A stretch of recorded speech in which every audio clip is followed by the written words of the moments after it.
Thank you.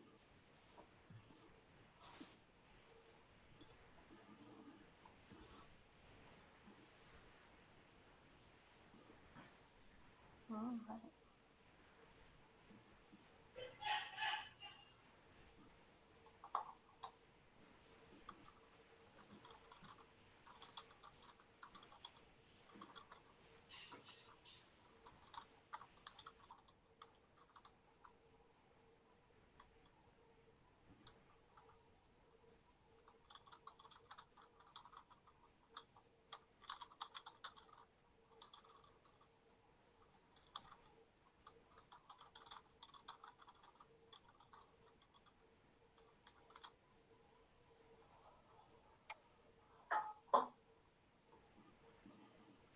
Okay, well, good morning, everybody.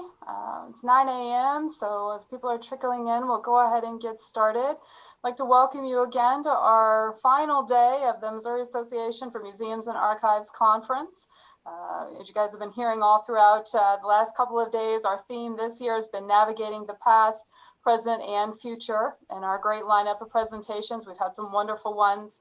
Have really reflected a wide variety of museums and companies doing some great things right now to preserve our past and help educate us for the future. So my name is Amanda Langendorfer, the Associate Dean of Libraries for Special Collections and Museums at Truman State University. I'm currently serving as the Vice President to the MAMA Board today, and I'm pleased to be the moderator for today's session. As we begin, I'd also like to remember to thank the Missouri Humanities Council for their support for this conference this week. We wouldn't have been able to do it without them. And I'd also like to thank our MAMA President, Sarah Wilson, and Linda Endersby, who's our treasurer for this organization, for all their work in helping prepare for this conference. So as a reminder for all attendees today, this video and sound features have been disabled for the webinar. So we're asking that you submit all questions in the Q&A feature, and we'll get to those as time allows. We also have the chat featured if you'd like to introduce yourself, to make others aware of who's on today, and to start any other conversations on the side if you'd like.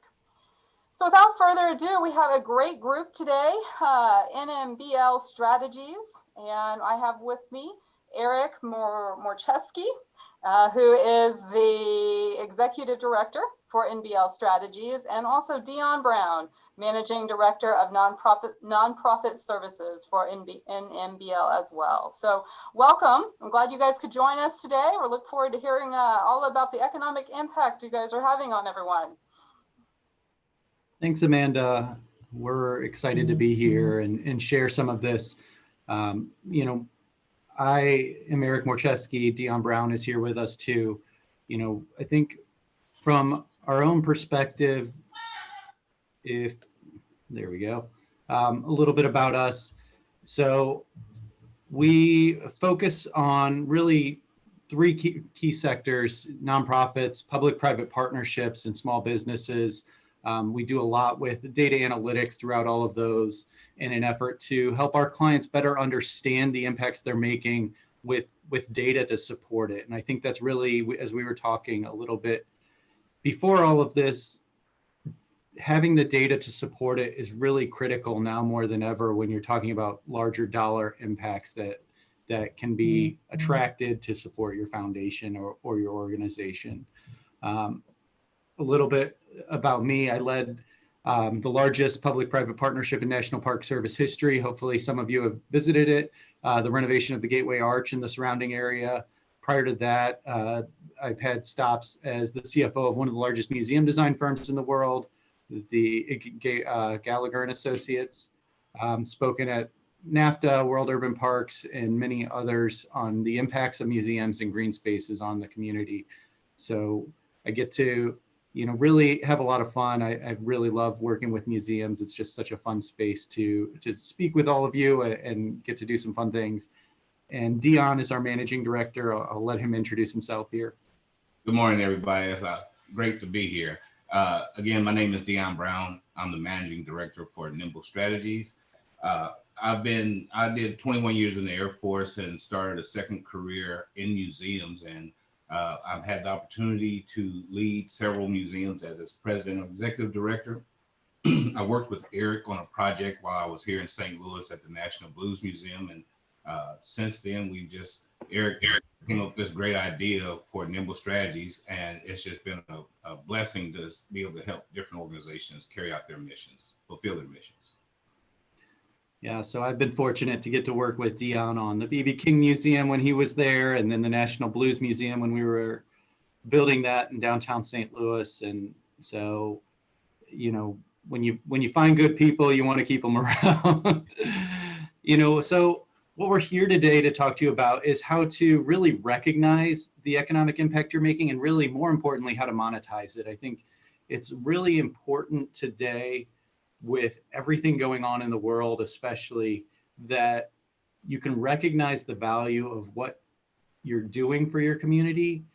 You can express it to potential donors, to potential sponsors, and you can effectively learn how to make sure that you can monetize that, because it is a great thing if you can make that impact on your community.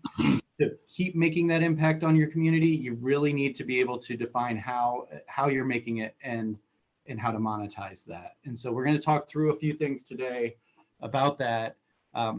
Real quick, kind of when you're looking at your impact, there are, from our perspective, really three key areas: your direct impact, the salaries you're paying your staff, the funding you're paying your contractors, what you're spending on supplies.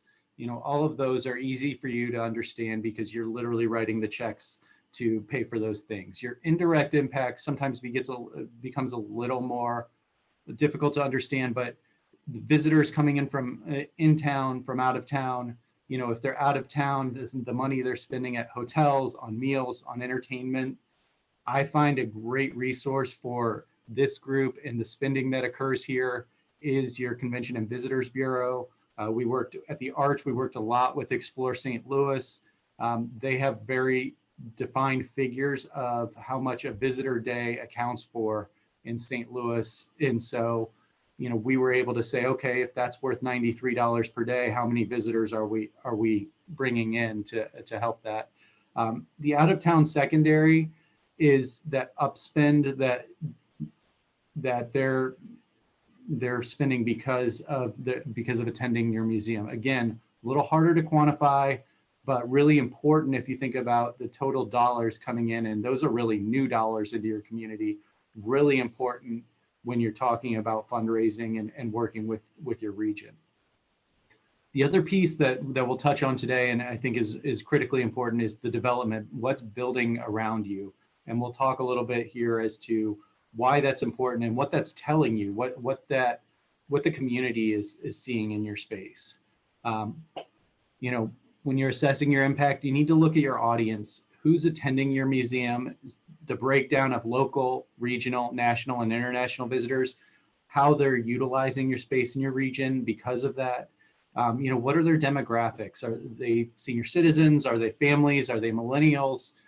Because each of those has a different effect on both your space and your community. How does your region interpret your space? So again, going back to the development side, are they building hotels or residences around you? Because if they're building hotels around you, clearly the region believes that you're attracting visitors from outside. If they're building residences around you, they believe that your profound impact is much more so to the community, which is not an atypical thing for a lot of museums.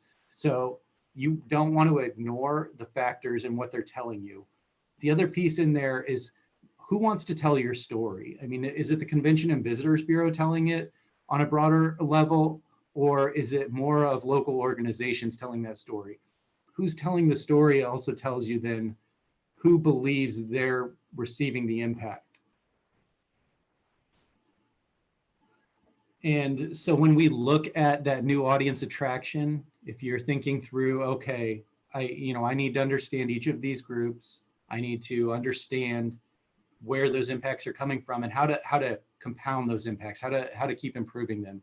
If you're talking about a local group, you need that awareness building. You need the awareness of your space. And we've seen several examples of spaces, and you can see actually in the background here is Thanksgiving Square. It's a beautiful Philip Johnson design. It was actually that design that was on our cover slide That's the inside of this space. It's the largest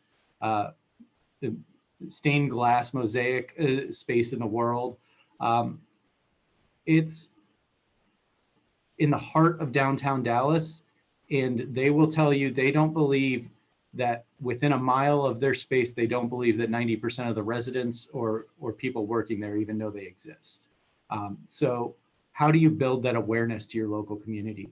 You know, if you're talking local, you usually need new exhibits, new programming that keeps them coming back, because they are a regular excursion. They're a prime candidate for membership programs because they keep returning. Hopefully, if you've given them a reason to keep returning. If you're static and it's been the same space for 20 years, that likelihood of returning is lower and lower as you keep to a more of a static programming and an exhibit space. Regional, again, you're really focused on awareness. Are they aware that you exist? This is a group that typically is part of a short weekend vacation or trip. You know, they're coming in for 2 or 3 days. You know, what we used to say, you know, one of our big visitation weekends at the Arch was when the Cubs were in town. And all those Chicago fans would come in for the Cardinals games, and they would come over. We would see a dramatic uptick, probably 50% above average visitation on Cardinals Cubs weekends.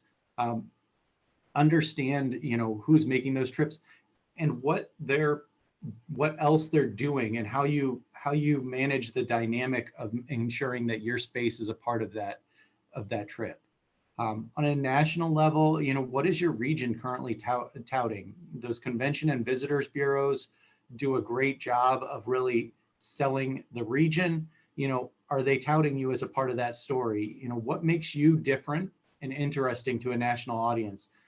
I use zoos a lot for this, and I don't ever want to knock zoos, because I have 2 little kids that love going to the zoo all the time. But unless you're doing something dramatically different as a zoo, you're not. There's a zoo in someone's hometown already, and so why is your space different and something that they can't get at home, and that makes them want to come there?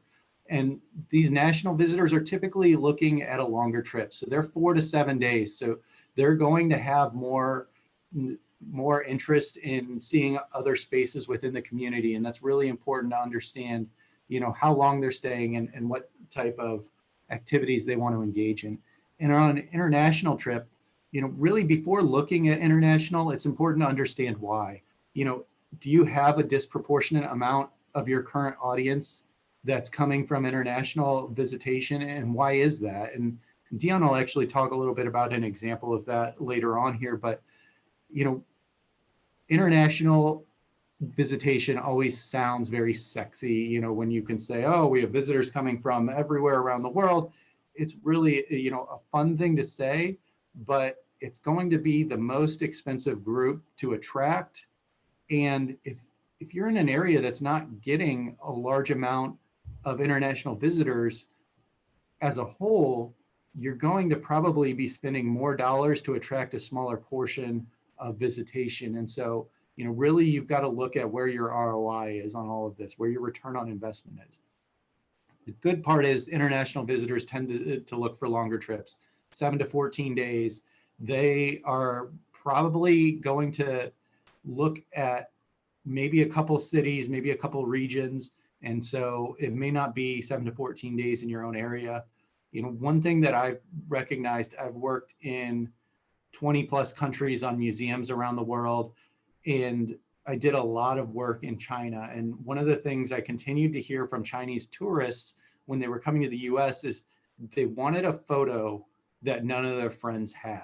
So if your museum is along Route 66 per se, then you may look at it and say, how do we get them to a photo opportunity that they will really enjoy? I mean, when we worked on the Arch, you had that photo with the Arch in the background, and St. Louis is not a heavy attraction to the Chinese. One of the many reasons is probably lack of flights directly from China to our area here, but it made it even more unique when they did have the photo, and that really meant something to those people. You know, so now kind of understanding where you're coming from, how do you use that? How do you recognize that? How does your community benefit from your space? Those local visitors, those hotel stays, that tax revenue, what does that impact to your community look like? And in turn, what are unique partnerships that can be set up to help you grow your income? One of my favorite pieces that we did early on when we were looking at how we were going to create earned income for the Gateway Arch Park Foundation, we visited other parks and said, what's working for you? What is not working for you? And one of the unique pieces to it all became a space in San Francisco and a space in New York. Both told us the same thing, although they were doing it in different ways. And they partnered with hotels. And in San Francisco, the Golden Gate National Recreation Area got $1 of every night stay at a partner hotel, unless the visitor opted out of that program. And so if you think about a 200 plus room hotel, 365 nights a year, 80% booked, if they're in San Francisco, would not be atypical for a nice hotel. You're talking about a fair amount of income coming in because they recognized they were having a profound impact on the hotel stays of those visitors coming in from out of town. Similarly, the High Line, they changed that model a little bit. And what they went to the hotel and said was, we want $5 of every visitor stay, as opposed to $1 per night for the visitor stays. And you may look at that and say, well, why the difference? Well, understanding who your visitor is and how long they're staying can have a dramatic impact on that. If you think of our visitors are only staying 2 nights, if you can capture that $5, you're actually getting much more than those $1 per visitor stays.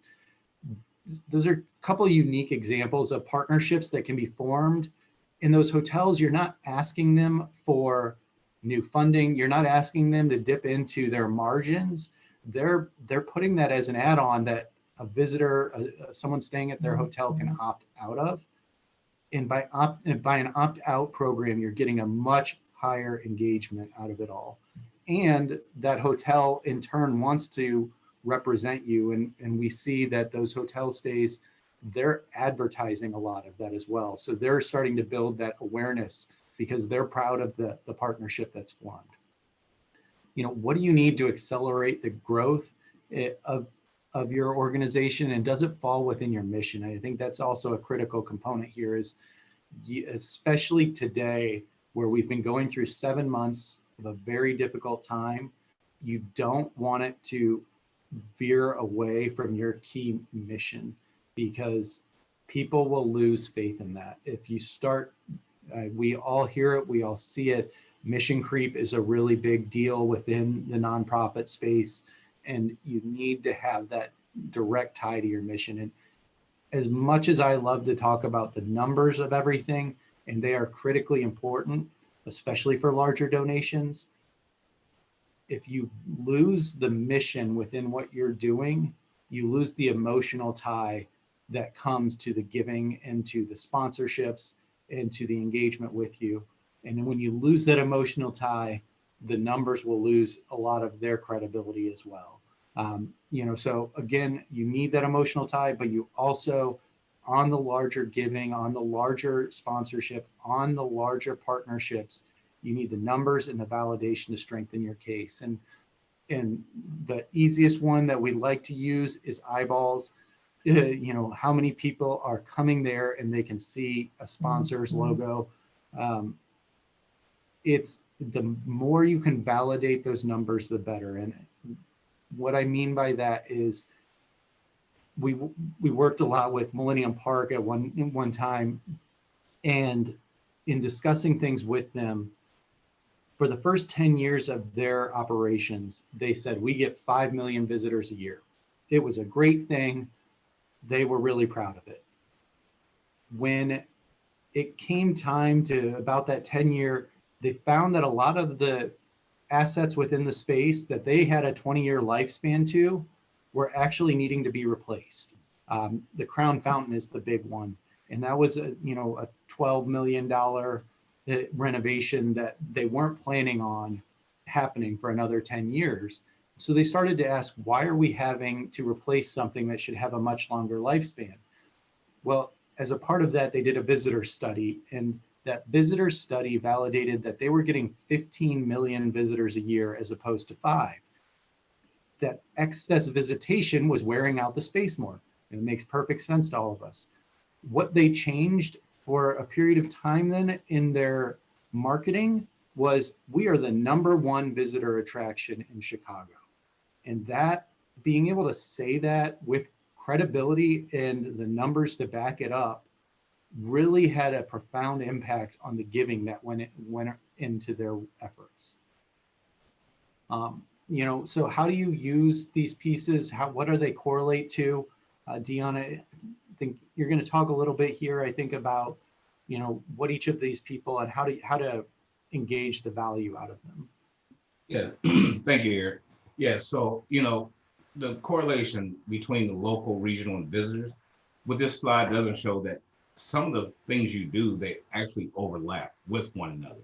So, for instance, for the local visitors, for memberships, sales and branding, and opportunities and sponsorship on the local level at the National Blues Museum, for example, we created a program called Howlin' Fridays. It was a music series that we live streamed throughout on Facebook and on YouTube. And what it did, it drew people in from all over the country. We literally would chat with people in Brazil. People would stay up all night just to tune into the live blues show. And what that was able to do, they were so engaged with the programming, they would tune in every Friday, and we actually sold memberships through that one program. Through that program, we'd have over 100 people in attendance for these programs. We were selling memberships and during that. And what it did, getting to the regional visitors, what it did is the local hotels caught wind of all the people who were coming to the museum just for those shows. And we ended up creating a partnership where people could come, stay at the hotel, come see us, plus get an admission to the museum. So we were building those up, which also sold memberships. With that, we had to partner. We just said, hey, wait a minute, this is really bigger than we are. So then we start working with the CVB. And what the CVB would do is they would give us information of how large the groups were coming into town. And we had an individual who would monitor that. And what we would do is take that information, and then we would do stuffers, where we would give discounts to the museum by them showing their badge. For the conference they're in for, they would get a discount. And we track those numbers. As Eric was mentioning, we track those numbers. And so that continued to build up. It got to the point, our first year, on $1 million budget, the National Blues Museum in particular, 80% came off of earned income. And we were very proud of it. And it came from working with the local, regional, and international travelers to figure out where our niche was. And, working with the local CVB, the chambers, all those come in hand to build all of these. Next slide. There we go. Okay. A couple of the projects that I personally worked on, and Eric from afar, with the National Blues Museum.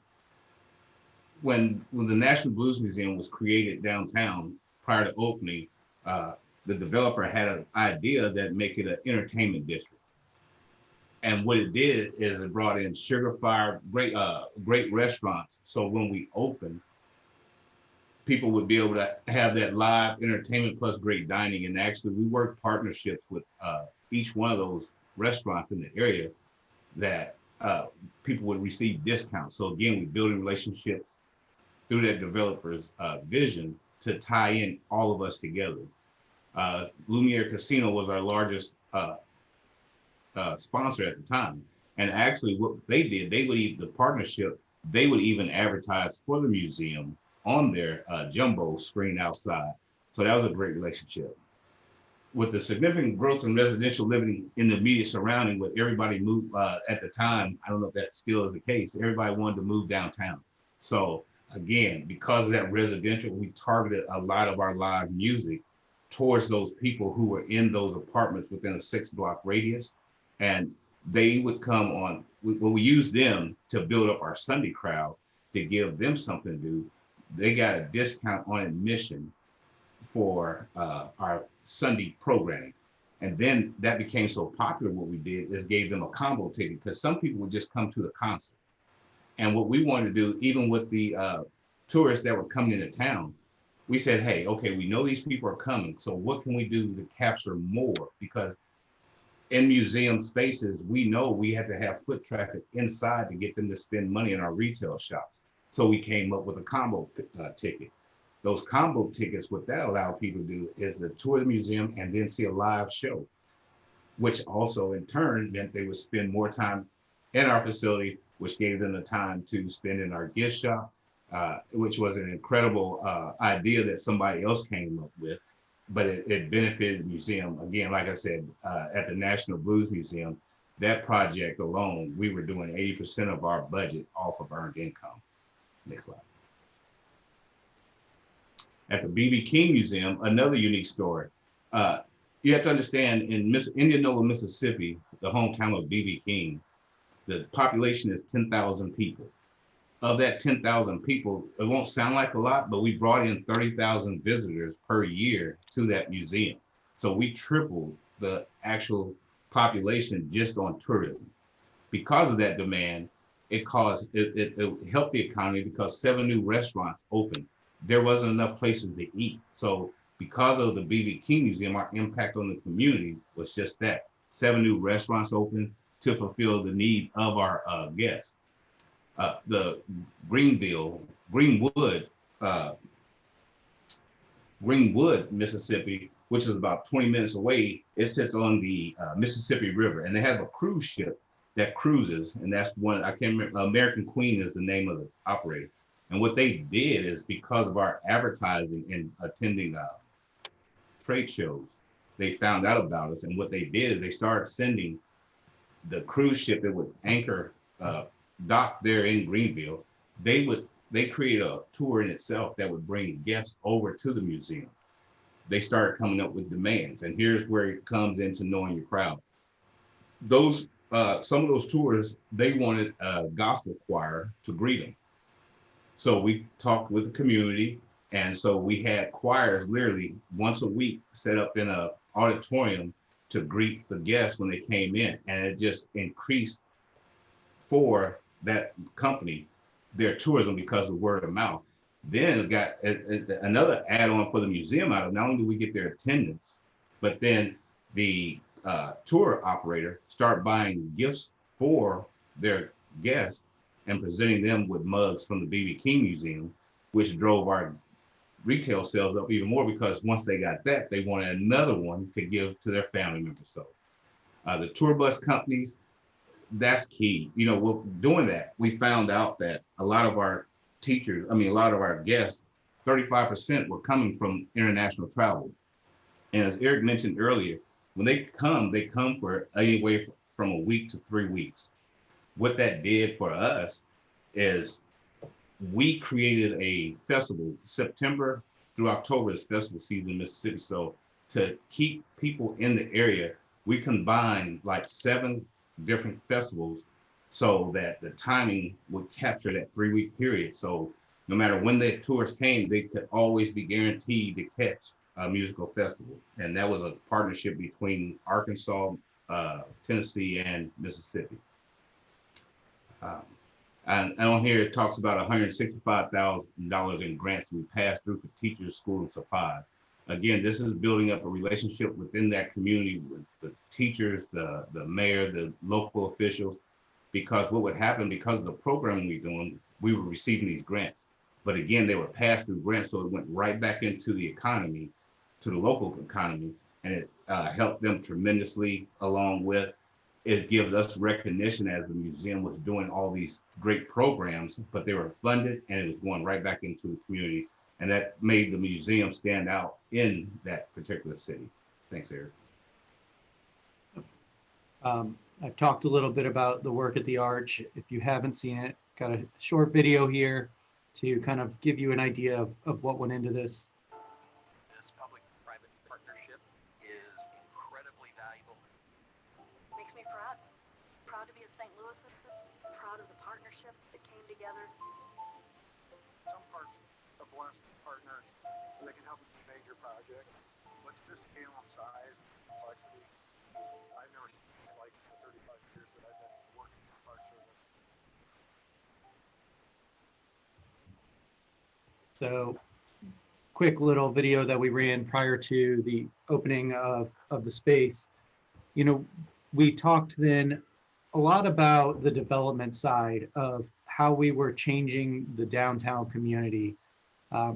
What you see here is a heat map and a lot of the renovations that were going on around us in these heat map areas. That $1.835 billion is that downtown heat map. And it was showing us that we were getting a lot of residences, a lot of hotels being built. So we were getting spaces to be utilized both for residential and for visitation in from outside our region. And really important for us to be able to understand that.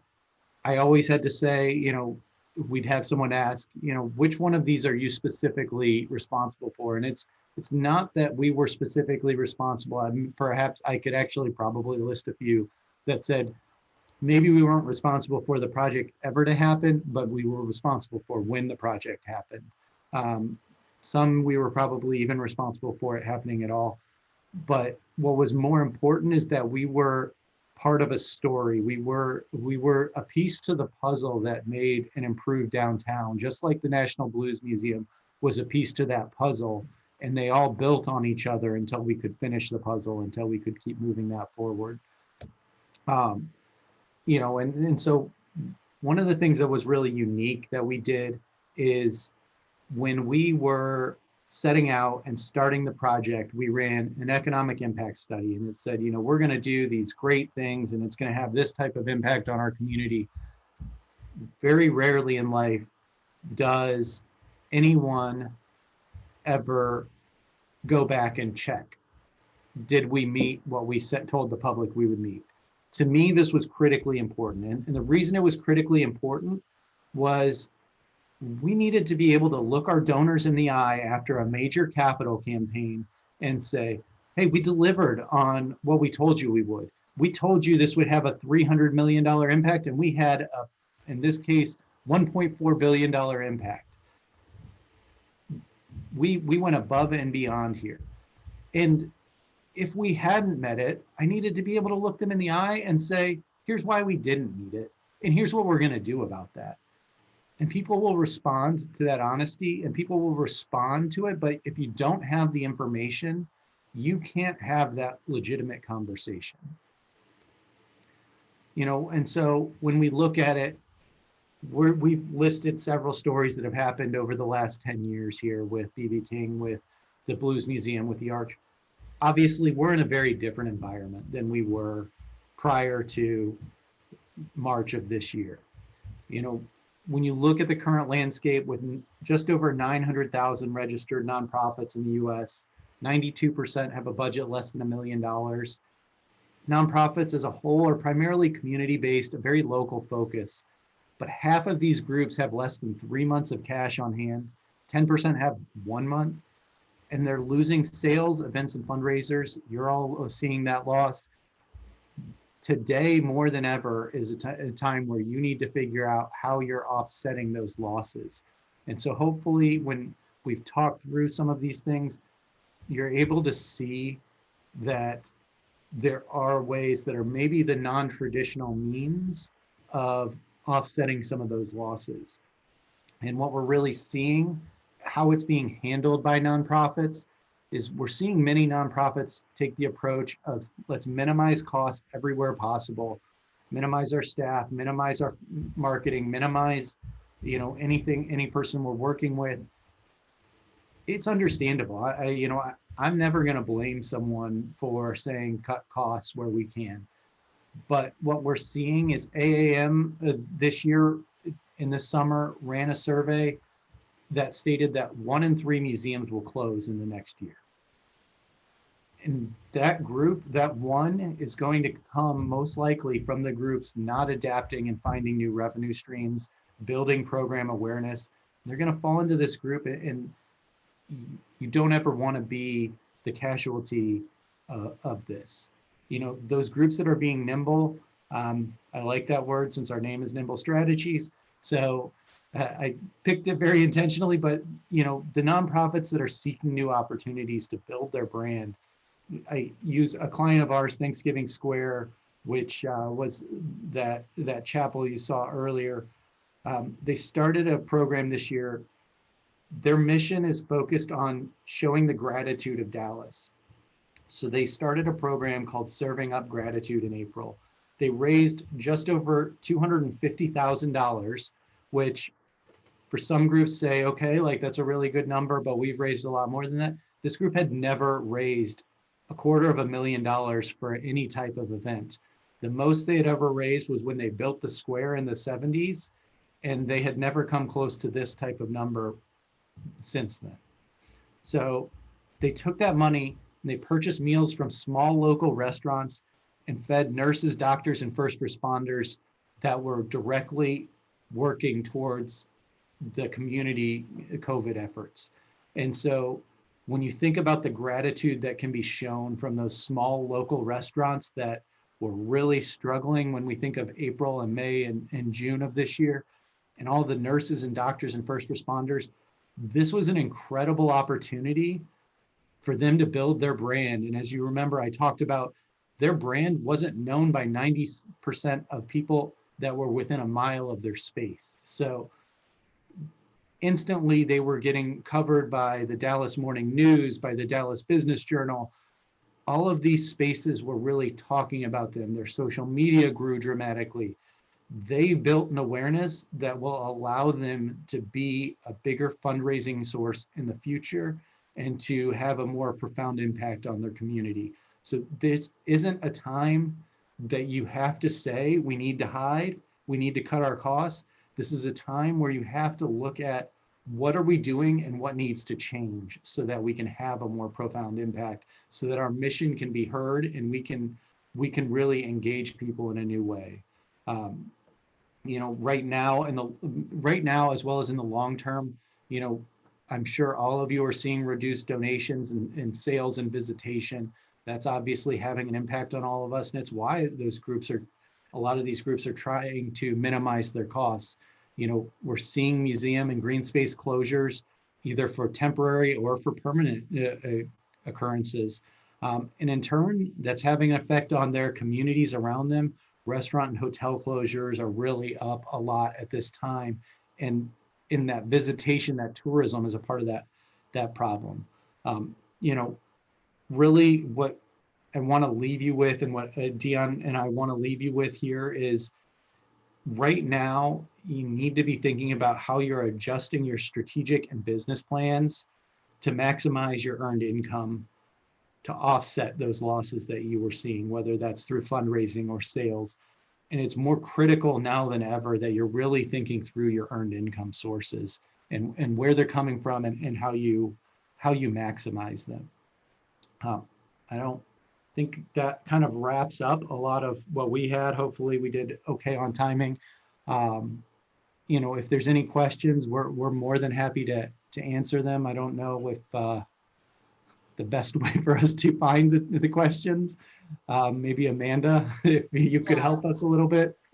Sure. Yeah, so great presentation, Eric and Dion. That was really, really engaging and very timely, I think, in terms of topic. You know, I know we're all facing those realities that you mentioned, and so just one, kind of knowing strength in numbers, but then two, also trying to think of alternative ways to appeal to an audience. So we do have a Q&A feature here that I will start to ask. And I think one question that was asked very early on, and as you started your presentation, just a logistical thing, would it be possible for us to get copies of your slides? Yes. Awesome. Easy question. If we keep them that simple, we'll be really happy by the end of this. Well, the next one maybe not so easy here. Sarah asks, Can you explain the process through which a nonprofit would engage your services? And what does that consult look like? So there are a number of ways that we get engaged. Dion's currently working as an interim executive director for a nonprofit out of Jeff City right now, that they were going through some changes in early COVID and said, this probably isn't the right time for us to try to, on a national search, place a new executive director. It's going to be hard for us to take those meetings and to find the right person. And so they use that as a way for them to buy time. A lot of what we do otherwise is really business planning and leadership development, strategic plans. And what that typically looks like is depending on where you are in your own process. So, we talk with groups that said, I did my strategic plan last year. I know there's an adjustment that needs to happen because of COVID, but I don't need a brand new one, right? I need a little bit of an update. I need a touch up. Can you come in and look at what these difficult changes should make on my story here, and how we can really improve that. We do some where a leader says, I need these 3 goals hit. What's the best way for me to hit them? And we come in for a week, we talk with board, we talk with leadership, develop a plan of action, and just keep basically, depending on the time necessary, 1 day a month kind of check-ins to see how we're adjusting, because this year is a great year to talk about it. The plan you put together in February looked different in March, and it looked different in June, and it looks different today, right? When March 17th or whatever shutdowns hit, depending on timeframes of different communities, I don't think any of us thought in October we'd still be having this same conversation about being quarantined. So we're very flexible, I think, is probably the really short answer. And as you can tell, I'm not always great at the short answer. But, we like to come in and solve problems. That's really what I see us best at and what we really love to do. And with our experience within museums, we're really, really strong in this sector to come in and solve problems. And then we customize the process to make sure it works for your needs, your experience, and your budget. So there are a number of answers. The easiest answer I can give you is reach out to Dion or I. Whether you're reaching out to either of us, our emails are fairly simple despite my last name. You can reach out to me at eric@nimblstrategies.com and Dion at nimblstrategies.com. So feel free to reach out, and we'll include that with the presentation as well, so that anyone who does have an interest can feel free to reach out. Great. I did put your website address in the chat feature as well, just to direct the attendees to that spot as well. So we have a second question. A lot of museums are rethinking their role because of the pandemic. What trends are you seeing for museums of the future?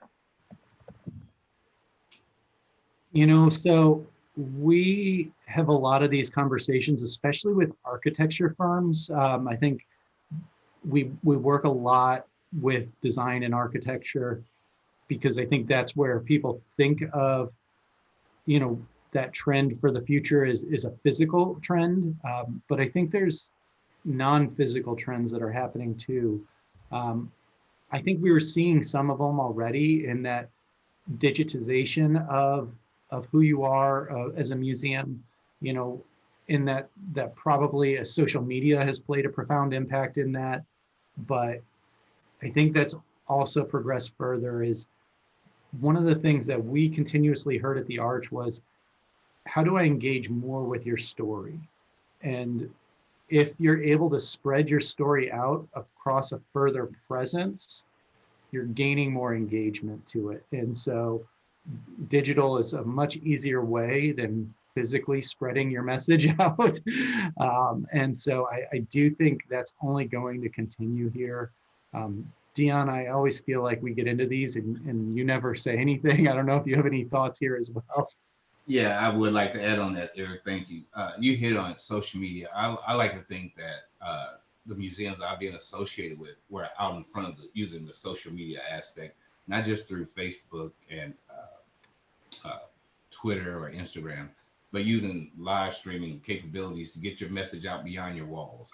So I know 2 of the 3 museums I've been associated with, they're still doing programming. So even though now they're open back up with, with time ticketing, I think they're on the right path because they're still getting their vision and their mission and their programming requirements out in front of their constituents.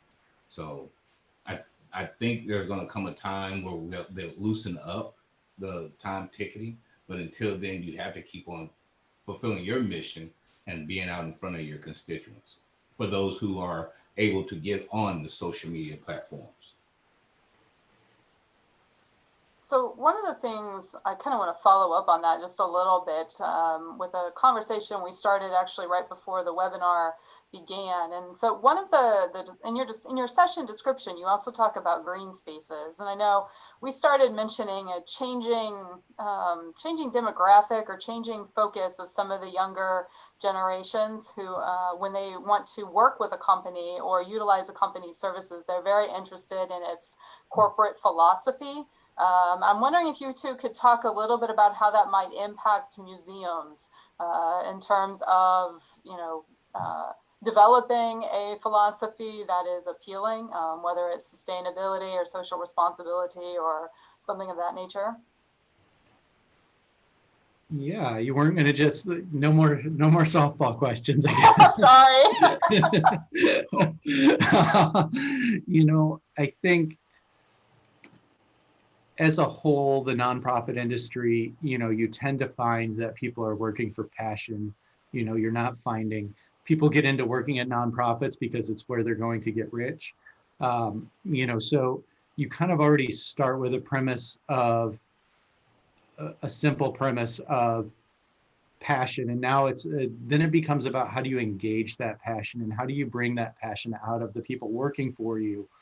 And to me, if you can bring that passion out of the people working for you, you can in turn raise those funds. You can in turn find that visitation because that enthusiasm kind of resonates across all paths. So, I mean, as much as anything, I think it's about understanding the people that work for you and understanding that everyone is a little bit different in how they engage with something and finding a way for your mission to resonate so well that they become your ambassadors, and in turn that goes to volunteers, and in turn that goes to, hopefully the visitors that are coming through, although it's probably less so at that point. But start with your most frequent person at the space, which is your staff, and spread that down and let that trickle down effect occur. I think that's probably critically important. And I think also, as we're going through a difficult time right now where a lot of people are working from home for longer periods of time, by paying attention to find that passion within them, I think people will recognize it, and it will only encourage them to stay engaged with you. I'm not even sure if I answered your question there or not, but I don't know, Dion, if you have anything else. No, I was looking at Sarah's next question. I was leading into that one. With what you said, it was a good segue into what Sarah asked. So yes, we'll just go to Sarah's question then too. So she asks, many comment on the stepping down of older board members, part of that giving generation. What does forward-thinking board development or structure look like for nonprofits? Yes, and not speaking for NMBL or Strategies or for Eric, but this is just Dion's response. I'm working with a nonprofit now, and that's a very true statement. But what I would encourage all to do is find those new board members, meaning at companies, you're not going to always get the president or the vice president, but they have junior people who are up and coming and they're looking to be on boards. Identify the needs that you need for your board and start targeting that group there, because as they say, the older board are stepping down. That was our giving. But so now we have to be smart, place ourselves in position to get junior people in companies, mid-level junior people, to let them start believing in the passion and find out who that is. Identify the different positions you need on your board, and then actively ask the older generation that's stepping down, to identify people within their organizations, or who would they recommend, because they already have the passion for the organization because they're on the board. Who better else to use to seek out better replacements? That's what my take on that is. Eric? Yeah, I would piggyback on that a little bit and just say, we start with basically a matrix that says, what are the key factors that your board needs? And every board is a little bit different. There are almost always some commonalities behind that. And you want some diversity to the age, you want some diversity to the gender, the race.